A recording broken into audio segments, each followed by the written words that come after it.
அனைவருக்கும் வணக்கம். 2026 தமிழ்நாடு சட்டமன்ற தேர்தல் வரும் ஏப்ரல் 23ஆம் தேதி நடக்க இருப்பதாக அறிவித்துள்ள இந்த பரபரப்பான சூழ்நிலையில், நாம் தமிழர் கட்சி தலைமை ஒருங்கிணைப்பாளர் சீமான் அவர்கள் தனது கட்சியின் தேர்தல் அறிக்கையை வெளியிட்டுள்ளார். இந்த தேர்தல் அறிக்கையின் முக்கிய அம்சங்களின் தொகுப்பு இதோ. முதலாவதாக, நிர்வாக கட்டமைப்பு மாற்றங்கள். தமிழகத்தின் வளர்ச்சியை பரவலாக்க 5 நகரங்களை வெவ்வேறு நகரங்களாக மாற்ற திட்டமிட்டுள்ளதாக அவர் தேர்தல் அறிக்கையில் குறிப்பிட்டுள்ளார். திருச்சி முதன்மை நிர்வாக தலைநகரமாகவும், சென்னை தொழில்நுட்ப தலைநகரமாகவும், கோவை தொழில் மற்றும் வணிக தலைநகரமாகவும், மதுரை மொழி, கலை மற்றும் பண்பாட்டு தலைநகரமாகவும், கன்னியாகுமரி தமிழ் மெய்யியல் தலைநகரமாகவும் செயல்படும் என்று அறிவித்துள்ளார். மாநிலத்தில் உள்ள அனைத்து தொழிலாளர்களையும் அரசு ஊழியர்களாக மாற்றி அனைவருக்கும்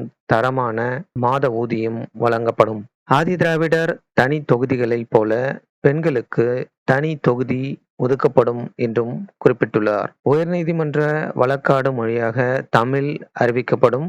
உச்சநீதிமன்றத்தில் கிளையை தமிழகத்தில் நிறுவப்படும். 3 சட்டமன்ற தொகுதிகளுக்கு 1 நாடாளுமன்ற தொகுதி என்று மாற்றத்தை கொண்டுவர மத்திய அரசை வலியுறுத்துவோம் என்றும், நாடாளுமன்றம் மற்றும் சட்டமன்றத்தில் பெண்களுக்கென தனி தொகுதிகள் போராடி பெறப்படும் என்றும் கூறப்பட்டுள்ளது. அடுத்ததாக, கல்வி மற்றும் வேலைவாய்ப்பு. மாணவர்களின் கல்விக் கடன் முற்றிலும் ரத்து செய்யப்படும்.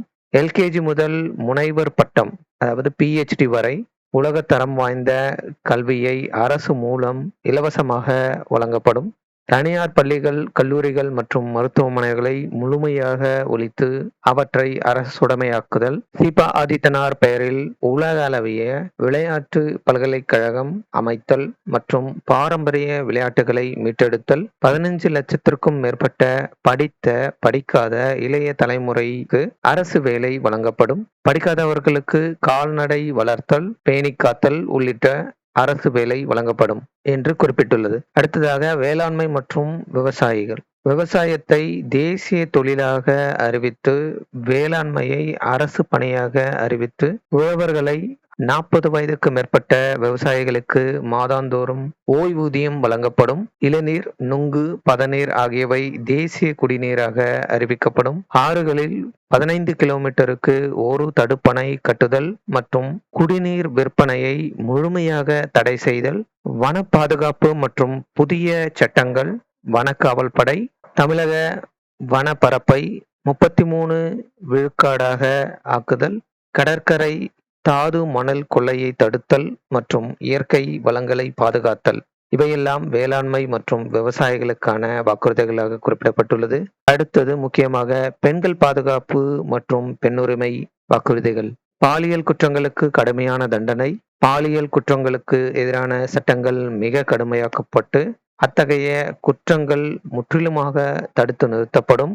பாலியல் வன்புணர்வு செய்பவர்கள் ஈடுபடும் குற்றவாளிகளுக்கு மரண தண்டனை நிறைவேற்றப்படும்.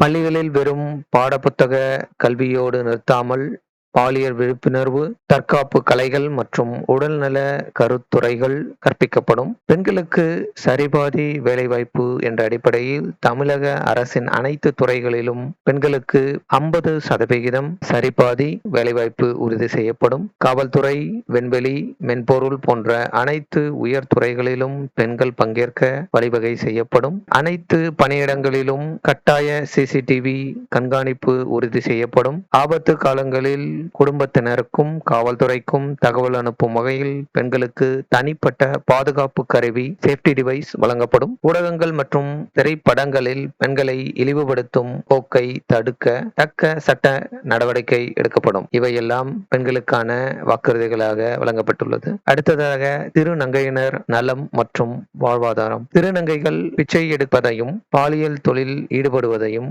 முற்றிலும் தடை செய்து அவர்களுக்கு பதில் மதிப்புமிக்க வாழ்வாதாரம் வாழ்வாதாரத்தை அரசு உறுதி செய்யும். சமூகத்தில் அவர்களுக்கு உரிய அங்கீகாரமும் கௌரவமான வேலை வாய்ப்புகளும் வழங்க முன்னுரிமை அளிக்கப்படும். அடுத்ததாக சமூகம் மற்றும் கட்டமைப்பு. சாதி ரீதியிலான இடஒதுக்கீட்டை ஒழித்து தமிழ் குடிகளுக்கு இடஒதுக்கீட்டில் முன்னுரிமை வழங்கப்படும். குடிநீர் விற்பனை ஒழிக்கப்படும். அனைவருக்கும் இலவசமாக குடிநீர் வழங்கப்படும். ஓராண்டிற்குள் மதுக்கடைகள் படிப்படியாக முழுமையாக மூடப்படும். மாநிலத்திற்குள் ஓடும் ரயில்கள் நிர்வாகத்தை மாநில அரசே கையகப்படுத்தும். அடுத்ததாக மொழி மற்றும் மலையாளம். பாரதிதாசனின் வாழ்வினில் செம்மையை செய்பவள் நீயே என்ற பாடலே மாநில தாய் வாழ்த்தாக அறிவிக்கப்படும். இது நாம் தமிழர் கட்சி ஒருங்கிணைப்பாளர் சீமான் அறிவித்துள்ள தேர்தல் அறிக்கை, செயல்பாட்டு அறிக்கை என்று சொல்லப்படும். இந்த அறிக்கையில் அவர் குறிப்பிட்டுள்ள முக்கியமான அம்சங்களாகும். மீண்டும் ஒவ்வொரு துறையிலும் தனிப்பட்ட தேர்தல் அறிக்கைகள் என்னவென்று